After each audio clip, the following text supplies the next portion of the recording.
नमस्ते प्यारे बच्चों। आज हम पाठ 6 सुबह पढ़ेंगे।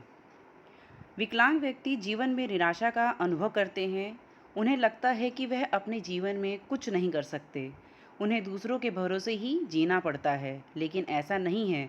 हौसला हो तो विकलांग व्यक्ति भी अपने बल पर जी सकता है। अपने साहस और फुर्ती से वह सबको प्रभावित कर सकता है।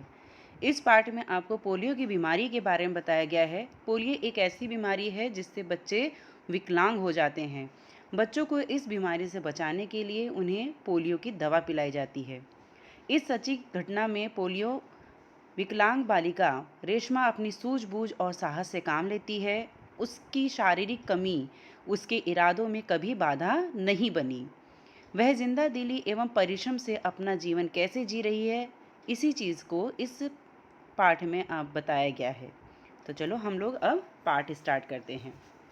सुबह सुबह रेशमा ने देखा कि घर के सभी लोग सफाई में व्यस्त हैं। कोई सामान झाड़ रहा है तो कोई मकड़ी के जाले उतार रहा है। रेशमा ने सोचा, जरूर कोई आज कोई खास बात है। माँ, आज कोई खास बात है? सब इतनी सुबह उठकर घर की सफाई में जुटे हैं। रेशमा ने उत्सुकता से पूछा। उत्सुकता मतलब एक्साइटमेंट जिसको बोलते हैं, मतलब बहुत ही क्रेज के साथ, बहुत उत्सुकता के साथ पूछना कि अरे वाह, आज क्या है कि सब लोग काम में लगे हुए हैं, कुछ खास दिन है क्या? ऐसा रेशमा ने सोचा था। हाँ बिटिया रानी, त्योहार के दिन है, भूल गई क्या? पहले से ही साफ सफाई हो जाए तो अच्छी तरह त्योहार का आनंद ले पाएंगे। माँ ने प्यार से रेशमा के गाल को सहलाते हुए कहा। ओह, मैं तो एकदम भुलक्कड़ हो गई हूँ। पर माँ, आपने मुझे तो कोई काम सौंपा ही नहीं। मैं क्या करूँ, बताओ माँ। अच्छा चलो पहले नहा अच्छा चलो पहले नहा धोकर तैयार हो जाओ, फिर बताऊंगी, बहुत से काम हैं। मैं भी आपकी मदद करना चाहती हूँ, माँ ने कहा। रेशमा ने रुआंसे स्वर में कहा, मदद तो मैं ज़रूर लूँगी। मतलब ऐसा उसने माँ से कहा था कि मदद तो मैं भी करना चाहती हूँ। मदद तो मैं ज़रूर लूँगी। मैंने तुम्हारे लिए कई काम सोच रखे हैं। नहा धोकर नाश्ता कर लो, फिर बताऊँगी। कहते कहते माँ ने रेशमा को उसकी पहिए वाली कुर्सी पर बैठा दिया। पहिए वाली कुर्सी बच्चों वो लोग यूज़ करते हैं जिनके पैर खराब होते हैं। मतलब खराब का मतलब जिनके पैरों में जान नहीं होती है, जिनके पैर से वो जो बच्चे अपने पैरों से चल नहीं पाते हैं ना, तो उनके लिए पहिए वाली कुर्सी होती है जिसे व्हील चेयर बोलते हैं। ठीक है, उस ये पहिए वाली चेयर रेशमा भी यूज़ करती थी। रेशमा ने अपनी पहिए वाली कुर्सी को धीरे धीरे धकेला और अपने दैनिक कार्यों में लग गई। दैनिक कार्य यानी जो रोज़ वो करती है उसको दैनिक कार्य बोलते हैं। ठीक है, आगे रेशमा जब 5 साल की थी तभी से उसके दोनों पैर काम नहीं करते थे। उसे बहुत तेज बुखार हुआ और घुटनों में नीचे दोनों पांव एकदम बेजान हो गए। बहुत इलाज करवाया पर रेशमा के पांव में जान नहीं आई। उसे पोलियो हो गया था। अब आप लोगों ने कई कुछ बच्चों को देखा होगा कि उनके जो 2 पैर होते हैं उसमें से एक पैर बहुत पतला और छोटा होता है। क्यों होता है? क्योंकि उन्हें बचपन में ये पोलियो की बीमारी हो जाती है। ये बीमारी ऐसी है कि उन जो पैरों में होती है और पैरों में जान नहीं रहती और पैरों की में ग्रोथ भी नहीं होती है। ठीक है, तो उसको बोलते हैं पोलियो की बीमारी। वो लोग अपने पैरों से चल नहीं पाते हैं, उनको एक जगह से दूसरी जगह जाने के लिए पहिए वाली कुर्सी का सहारा लेना पड़ता है। यही बीमारी रेशमा को हुई है, पोलियो। रेशमा बहुत हिम्मत वाली लड़की थी। शुरू शुरू में उसे जरूर दूसरों की सहायता लेनी पड़ी, परंतु अब 11 साल की उम्र में वह अपने सारे काम स्वयं करती है। वह अपने परिवार पर अपने काम के लिए निर्भर नहीं रहती है। अब किसी को भी अगर अचानक ऐसी बीमारी होगी और ऊपर से वो छोटी थी, 5 साल की थी, तो उसके दूसरे जो काम जो उसके खुद के काम हुआ करते थे वो उसके घर वाले, उसके परिवार वाले करते थे। लेकिन जैसे जैसे वो बड़ी होती गई तो वो अपने काम खुद से करने लगी। अब हम आगे दूसरे पेज पे देखेंगे। परिवार के सभी सदस्य, पिताजी, छोटा भाई गोलू, दादी जी, दादाजी, सभी उसे बहुत प्यार करते हैं। वह सबकी आंखों का तारा है। आंखों का तारा मीन्स बहुत ही प्यारा होना, यानी बहुत लाडली है वो सबकी। माँ ने रसोई घर में सारे बर्तन, डिब्बे, बोतलें नीचे उतार कर साफ कर दिए थे। उन्होंने रेशमा को आवाज़ दी, रेशु अगर तुमने नाश्ता कर लिया हो तो काम में मेरा हाथ बटाओ। अब रेशमा को उसकी माँ रेशु कह के बुलाती थी। ठीक है, आगे। हाँ माँ, मैंने नाश्ता कर लिया। दूध का मेवे वाला दलिया बहुत अच्छा बना है। माँ, मैं हाथ धोकर अभी आती हूँ। रेशमा अपनी कुर्सी को धकेलते हुए रसोई घर में पहुंची। रेशमा माँ को बर्तन डिब्बों पर लेबल लगाकर पकड़ाती गई और माँ उन्हें व्यवस्थित ढंग से सजाती गई। रसोई घर फिर से चमचमाने लगा। अब देखो, रेशमा व्हील चेयर पे यानी पहिए वाली कुर्सी पर थी, लेकिन फिर भी उसने अपनी माँ का काम में हाथ बटाया जो वो कर सकती थी। एक एक करके बर्तन पकड़ाती गई, डिब्बों पे लेबल लगा कर अपनी माँ को देती गई, जिससे उसने अपनी माँ के काम में मदद की। आगे। पिताजी दफ्तर चले गए। माँ को लड्डू बनाने के लिए कुछ ज़रूरी सामान चाहिए था। गोलू तो बहुत छोटा है। दादी जी दादाजी बहुत बुज़ुर्ग हैं। बुज़ुर्ग मतलब बहुत बूढ़े हैं। अब बूढ़े लोगों को तो कोई यहाँ से वहाँ नहीं भेज सकता ना काम करने के लिए, वो लोग कैसे करेंगे। अब सामान लाए कौन? माँ परेशान थी। सामान, रेशमा ने कहा, सामान मैं ले आऊँगी, बस आप मुझे सामान की लिस्ट और एक थैला दे दीजिए। तुम ले आओगी अकेली? माँ ने पूछा। हाँ माँ, एक बार पहले भी तो लाई थी। रेशमा की आवाज़ में दृढ़ता थी। मतलब उसको ऐसा कुछ भी नहीं अनुभव था कि मेरे पैर खराब हैं तो मैं ये काम नहीं कर सकती हूँ। उसने बहुत ही विश्वास और दृढ़ता के साथ कहा कि हाँ माँ, मैं ले आऊँगी, पहले भी तो मैंने ये काम किया है। ठीक है, अब आगे देखेंगे। तो ठीक है, तुम ही ले आओ, लेकिन ध्यान से जाना, सारा सामान नुक्कड़ वाली गली से ही मिल जाएगा। नुक्कड़ वाली गली बोलते हैं जो हमारे घर के आसपास गलियों में जो दुकानें होती हैं ना, उनको बोलते हैं।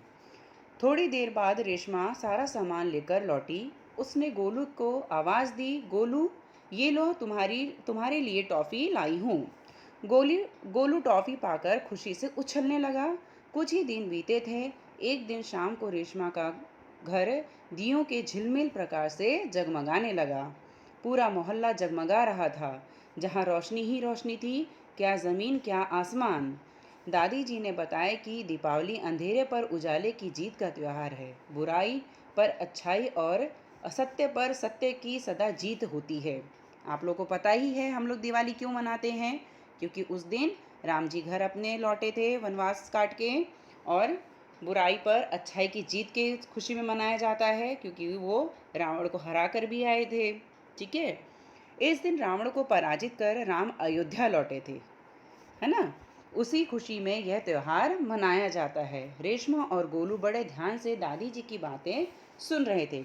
अब आपके घरों में जब कोई बुजुर्ग दादा दादी कुछ भी कहानी सुनाते हैं, कुछ भी बात बताते हैं, तो आप लोग भी ध्यान से सुनते हो ना। उसी तरह से रेशमा और गोलू भी अपनी दादी की बात बहुत ध्यान से सुन रहे थे। कुछ देर बाद सबने मिलकर पूजा की और प्रसाद खाया। गोलू अपने दोस्तों के साथ पटाखे छुड़ाने में मगन हो गया। रेशमा अपने दादा दादी के साथ फुलझड़ियाँ जला रही थी। इतने में रेशमा ने क्या देखा कि गोलू ने जिस पटाखे को बुझा हुआ समझकर छोड़ दिया था, उसमें से चिंगारियाँ निकलने लगी हैं। गोलू की पीठ पटाखे की तरफ थी। रेशमा चिल्लाई, गोलू गोलू बचो, तुम्हारे पीछे पटाखा है। अब देखो, यही गलती आप लोग भी करते हो ना, होगे, है ना। दिवाली वाले दिन आप लोग पटाखे जलाते हो, कुछ पटाखों में चिंगारी है, थोड़ी सी आग रह जाती है जो वो बाद में सुलग कर वो जल जाती है, तो हम लोग समझते हैं कि वो पटाखा जल चुका है। यही चीज़ गोलू ने भी समझी थी कि वो पटाखा जल गया है, लेकिन उस पटाखे में थोड़ी सी चिंगारी बाकी थी, जिसकी वजह से वो पटाखा जल रहा था। पटाखों के शोर में रेशमा की आवाज़ दब गई। अब इतने सारे पटाखों की आवाज़ में रेशमा की आवाज़ किसी को सुनाई नहीं दे रही थी। बाकी लोग कुछ समझ पाते। सबसे पहले रेशमा जल्दी जल्दी कुर्सी को धकेलते हुए गोलू के पास जा पहुंची। उसने गोलू को ज़ोर से धक्का दिया और खुद आगे निकल गई। अपनी कुर्सी की गति के कारण धड़ाम जोर का धमाका हुआ। रेशमा की फुर्ती ने गोलू को जलने से बचा लिया। गोलू को कुछ समझ न आया कि उसे धक्का किसने दिया और क्यों। धमाके की आवाज़ सुनकर माँ पिताजी भी बाहर दौड़े चले आए। कुर्सी रेशमा के ऊपर थी और रेशमा नीचे। पिताजी ने कुर्सी सीधी की और रेशमा को उस पर बैठा दिया। माँ भयभीत थी। भयभीत मतलब डरी हुई थी। अब उसकी कुर्सी की गति इतनी तेज़ थी कि कुर्सी की उसने गोलू को तो धक्का दिया, साथ में वो खुद भी गिर गई और जब गिरी तो कुर्सी उसके ऊपर और वो कुर्सी के नीचे थी। बोली, कहीं चोट तो नहीं लगी रेशु? माँ ने ऐसा रेशमा से पूछा। रेशमा ने उन्हें सारी बात बताई। सबने रेशमा की पीठ थपथपाई यानी शाबाशी दी उसको। गोलू रेशमा के पास आकर नाटकीय ढंग से बोला, दीदी आज तो आपने मेरी जान बचा ली। आपका यह धमाकेदार धक्का मुझे हमेशा याद रहेगा। सभी लोग खिलखिलाकर हंस पड़े। रेशमा की शारीरिक कमी उसके इरादों में कभी बाधा नहीं बनी। वह आज भी उतनी ही जिंदादिली और परिश्रम से अपना जीवन जी रही है। उसकी हर सुबह नई सुबह होती है। वह हर सुबह अपने काम में नए इरादों से जुड़ जाती है।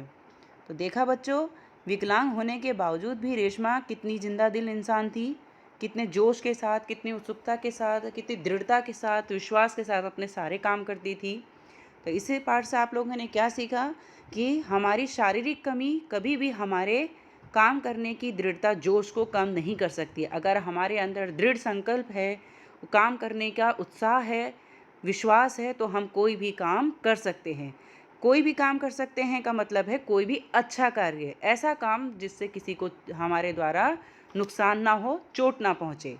ठीक है, तो हमें हमेशा ऐसा काम करना चाहिए जिससे दूसरों को खुशी भी मिले और पूरी दृढ़ता के साथ करना चाहिए, पूरी विश्वास के साथ करना चाहिए।